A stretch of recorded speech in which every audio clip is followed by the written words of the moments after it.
House holds 17.31 కోట్ల రూపాయలు కట్టాము అధ్యక్ష. ఇక నిర్మల్ మిత్రుడు రాలే నిర్మల్ నియోజకవర్గానికి సంబంధించి 56,756 కుటుంబాలకు ఆ మిత్రుడు ఉన్నారు మహేశ్వర్ రెడ్డి గారు. ఆ నియోజకవర్గంలో జీరో బిల్ కోసం రాష్ట్ర ప్రభుత్వం ఎలక్ట్రిసిటీ డిపార్ట్మెంట్ కట్టింది 22.55 కోట్ల రూపాయల అధ్యక్ష. నిజామాబాద్ మీరు అడిగారు కదా, ఇప్పుడే చెప్పండి అని. ఇంకొన్ని వాళ్ళు రోజు ఒకటే మిగతా స్కీమ్స్ కూడా చెప్పాలి కదా. బస్సుల గురించి చెప్పాలి, సన్నాల గురించి చెప్పాలి, ఆరోగ్యశ్రీ గురించి చెప్పాలి. పల్లా రాజేశ్వర రెడ్డి గారు మాట్లాడుతూ ఈ ప్రభుత్వం ఏం చేయట్లేదు అని అన్ని స్కీములు చదువుతూ ఉంటే ఏం చేసిందో లెక్కలతో సహా నేను చెప్తా ఉన్నాను అధ్యక్ష. సిద్దిపేట సంబంధించి number of eligible house holds అధ్యక్ష 48,497 హౌస్ హోల్డ్స్ అధ్యక్ష. దీనికి సంబంధించి రాష్ట్ర ప్రభుత్వం కట్టిన డబ్బులు 20.37 కోట్ల రూపాయల అధ్యక్ష. సిరిసిల్ల మీరు 10 సంవత్సరాల్లో ఏ ఒక్క ఇంటికి కూడా 200 యూనిట్లు ఫ్రీ గీయలే. రాష్ట్రంలో ఎక్కడ కూడా మీరు పేదలకు ఉచితంగా కరెంట్ ఎవరికి ₹1 కూడా ఇవ్వలే. మేము చెప్పాం 200 యూనిట్ లోపల ఉన్నటువంటి లబ్ధిదారులు అందరికీ ఇచ్చినట్టు చేస్తామని చెప్పాం. దీన్ని అమలు చేస్తున్నాం. మార్చి 30వ తారీఖు నుంచి గత సంవత్సరం ఈరోజు బ్రహ్మాండంగా అమలు చేస్తూ ప్రతి సంవత్సరం చేస్తున్నాం. మీరు ఏం చేయట్లేదంటే నియోజకవర్గాలు గారు చెప్తున్నారు. సిరిసిల్ల 54,281 హౌస్ హోల్డ్స్ 24.85 కోట్ల రూపాయలు సిరిసిల్లలో కట్టాం అధ్యక్ష. మీరు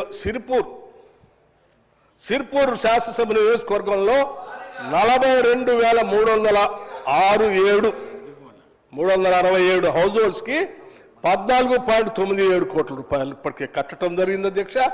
ఇంకా మొత్తం శాసనసభ నియోజకవర్గాలు అన్ని చదివి వినిపించమంటే నేను పూర్తిగా చదివి వినిపించడానికి సిద్ధంగా ఉన్నాను అధ్యక్ష. వీటితో పాటు ఇంకా మిగతా స్కీమ్స్ సంబంధించి చెప్పమంటే కూడా చెప్పడానికి సిద్ధంగా ఉన్నాను. దయచేసి ఇంకొకసారి మీరు ఈ స్కీమ్స్ ప్రకటించారు, మీరు డబ్బులు చేయట్లేదు అంటే మాత్రం మళ్ళీ లేచి నా దగ్గర మొత్తం ప్రతి స్కీమ్ సంబంధించి సమగ్రమైన సమాచారం ఉంది. తప్పనిసరిగా ఇవన్నీ నేను పల్లా రాజేశ్వర రెడ్డి గారికి నేను ఒక రకం ధన్యవాదాలు కూడా చెప్తా ఉన్నాను. మీరు అవన్నీ అడగబట్టే మేము చేసి చెప్పుకోగలుగుతున్నాం. లేకపోతే అసలు మేము అన్ని చేసుకుంటూ పోతున్నాం కానీ ప్రచారం చేసుకోవట్లేదు. చాలా మంది పాపం కాంగ్రెస్ వాళ్ళు విపరీతంగా చేస్తూ ఉన్నారు. సంవత్సరం నుంచి వచ్చి అన్ని చేస్తూ ఉన్నారు కానీ సరిగ్గా ప్రచారం చేసుకోవట్లేదు. అంతకుముందున ప్రభుత్వం ఏమి చేయకుండా ప్రచారం చేసుకొని 10 ఏళ్ళు బతికింది. వీళ్ళు చేసిన స్కీమ్స్ అన్ని కరెక్ట్గా ప్రచారం చేసుకుంటే వీళ్ళకి అసలు తిరిగే ఉండదని ప్రజలంతా అంటున్నారు. దయచేసి మీరు చెప్పిన మాట ప్రకారం మీరు చెప్పిన దానివల్ల కనీసం ఇదైనా చెప్పే మేము ప్రయత్నం చేసాం. మళ్ళీ అడగండి ఇంకా స్కీమ్స్ గురించి ఇంకా చెప్తాం. మేము రైతు భరోసా గురించి కూడా చెప్తాం, సన్నాల గురించి చెప్తాం, ఆరోగ్యశ్రీ గురించి చెప్తాం, ఇందిరమ్మ ఇళ్ళు గురించి చెప్తాం, ఇంటిగ్రేటెడ్ రెసిడెన్షియల్ స్కూల్స్ గురించి చెప్తాం, పిల్లలకి 40% పెంచిన డైట్ ఛార్జెస్ గురించి పెంచుతాం, 200% కాస్మెటిక్ ఛార్జెస్ పెంచింది చెప్తాం, ఇంకా అమ్మఒడి గురించి చెప్తాం, అన్నీ చెప్తాం. మాకు ఎటువంటి ఇబ్బంది లేదు. మీరు ప్రశాంతంగా ప్రశ్నించండి, చక్కగా మేము సమాధానాలు చెప్తాం. ఇది థ్యాంక్ యూ. పల్లా రాజేశ్వర రెడ్డి గారు అధ్యక్ష, వారి పేర్లు తీసుకున్నారు కాబట్టి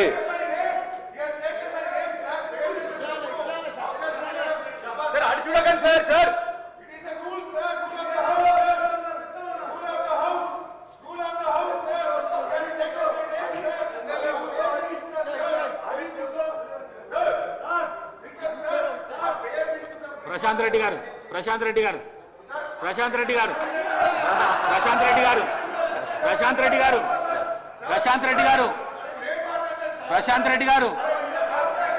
గారు మాట్లాడండి. ప్రశాంత్ రెడ్డి గారు మాట్లాడండి. ఇస్తారు, వారికి కూడా ఇస్తారు, మీరు మాట్లాడండి. ప్రశాంత్ రెడ్డి గారు గౌరవ డిప్యూటీ సీఎం గారు శాసనసభ నియోజకవర్గాలు వారు ప్రాతినిధ్యం వహిస్తా ఉన్నారు. సమయం రెండోసారి అందరి పేర్లు తీసుకున్నారు సార్. అందరి పేర్లు అందరికీ సమయం ఇస్తే ఎట్లా సార్? వారి పార్టీ పరంగా మీరు ప్రశాంత్ రెడ్డి గారికి అవకాశం ఇచ్చారు. పార్టీ పరంగా ఉంటే చెప్పండి. పల్లా రాజేశ్వర రెడ్డి గారు, పల్లా రాజేశ్వర రెడ్డి గారు, అధ్యక్ష పల్లా రాజేశ్వర రెడ్డి గారు చెప్పండి. అధ్యక్ష ప్రశాంత్ రెడ్డి గారు. సార్ ఇప్పుడు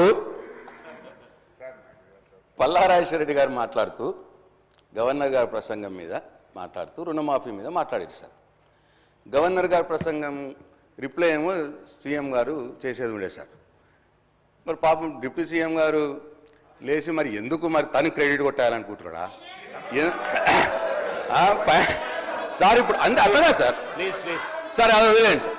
సరిగా వాళ్ళిద్దరి మధ్య పంచాయతీ నాకెందుకు సార్, కానీ అది వదిలేయండి సరిగా ప్లీజ్. సార్ ఇప్పుడు వారు రుణమాఫీ మీద మా బాల్కొండ నియోజకవర్గం విషయం చెప్పారు సార్. సార్ రుణమాఫీలో బాల్కొండ నియోజకవర్గంలో 51,000 మంది రైతులు ఉంటే ఇప్పటికైంది సార్ 20,000 మందికి అయింది సార్. ఇంకా 31,000 మందికి కావాలి సార్. వాళ్ళని చెక్ చేసుకోమనండి సార్, మళ్ళీ రిప్లైలో చెప్పానండి సార్.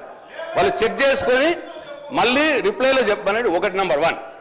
నంబర్ 2, మేము టీఆర్ఎస్ ప్రభుత్వంలో ఉన్నప్పుడు రెండు విడతలుగా మేము రుణమాఫీ చేసిన అమౌంట్ కంటే మొన్న వాళ్ళు చేసిన రుణమాఫీ అమౌంట్ తక్కువ ఉన్నది అని చెప్పి నేను ఇక్కడ మాట్లాడుతూ ఉన్నాను. దాన్ని కూడా వివరాల ప్రకారం తీసుకొని నాకు చెప్పానండి సార్. వాళ్ళ రిప్లైలో చెప్పానండి సార్. 2 విడతలుగా పోయిన ప్రభుత్వంలో 2 విడతలుగా రుణమాఫీ చేస్తే వారు 1 విడతగా అమౌంట్ చెప్పి మొత్తం కావలసుకొని ఏదో చెప్పుకుంటా సభను తప్పుదో పట్టించే ప్రయత్నం చేసిందని నేను మీకు మనవి చేస్తా ఉన్నా సార్. అట్లనే ఇక వేరే స్కీముల గురించి ఏవేవో చెప్పురి సార్. సార్ వాళ్ళు ఇచ్చినవి చెప్తున్నారు. అసలు ఎంతమంది అప్లై చేసిర్రు, మీరు ఎంతమందికి ఇచ్చిర్రు అది కూడా చెప్పాలి సార్. సార్ మేము ఇచ్చింది 2018 మీరు ఎంత ఇచ్చిర్రు అటు ఇట్లా అంటున్నారు సార్. మేము ఇచ్చినాము, మా చేతనైనంత ఇచ్చినాము, మాకు తోచినంత ఇచ్చినాము. దాంట్లో సంతృప్తి పడ్డోళ్ళు పడ్డరు, బాధపడ్డోళ్ళు బాధపడి ఉండొచ్చు. ఎలక్షన్లు అయిపోయినాయి సార్. మీరు ఎలక్షన్లప్పుడు ఏం చెప్పిండ్రు, ఇప్పుడు ఏం చేసిండ్రు అన్నదే పాయింట్ సార్. రోజు సార్ పొద్దున్నది 15 నెలలు అయింది సార్. సార్ 15 నెలలు అయింది, ఇంకా మా మీద ఏడిపోయిందుకు సార్? మీరేం చెప్పిర్రో చేసి చూపెట్టండి సార్. మీరేం చేసిండ్రు, మీరేం చెప్పిర్రో ఎలక్షన్లప్పుడు అది చేసి చూపెట్టండి. అది పాయింట్ సార్. మా మీద ఏడుపు పాయింట్ కాదు సార్. ఇది వద్దుగా, చాలు. 15 నెలలు అయింది ఏడబట్టి, ఇంకెన్నో ఏడుస్తా సార్ మా మీద. కాబట్టి నేను మళ్ళొకసారి ఫైనాన్స్ మినిస్టర్ గారికి మనం చేస్తా ఉన్నా. నా బాల్కొండ నియోజకవర్గంలో 51,000 సుమారుగా ఉంటే 20,000 మందికే అయింది రుణమాఫీ, 30,000 మందికి కాలేదు. ప్లస్ మేము టీఆర్ఎస్ ప్రభుత్వంలో ఉన్నప్పుడు 2 విడతలుగా మేము చేసిన దానికంటే మొన్న మీరు చేసిన రుణమాఫీ అమౌంట్ తక్కువ ఉన్నది. ఇది నంబర్ 2. ఈ 2 విషయాల్లో మీరు చెక్ చేసుకొని మీ రిప్లైలా ఇస్తారా, సీఎం గారి రిప్లైలు ఇస్తారా, అది మీరు తెలుసుకోండి. నంబర్ 2 అట్లనే సార్ ఇప్పుడు అన్ని బోనస్ అయిందా సార్? ఎంతమందికి ఇవ్వాల్సి ఉండే ఎంతమందికి ఇచ్చారు సార్ బోనస్? 500 బోనస్. అది చెప్పాలా సార్? రైతు భరోసా ఎగ్గొట్టలేదా సార్?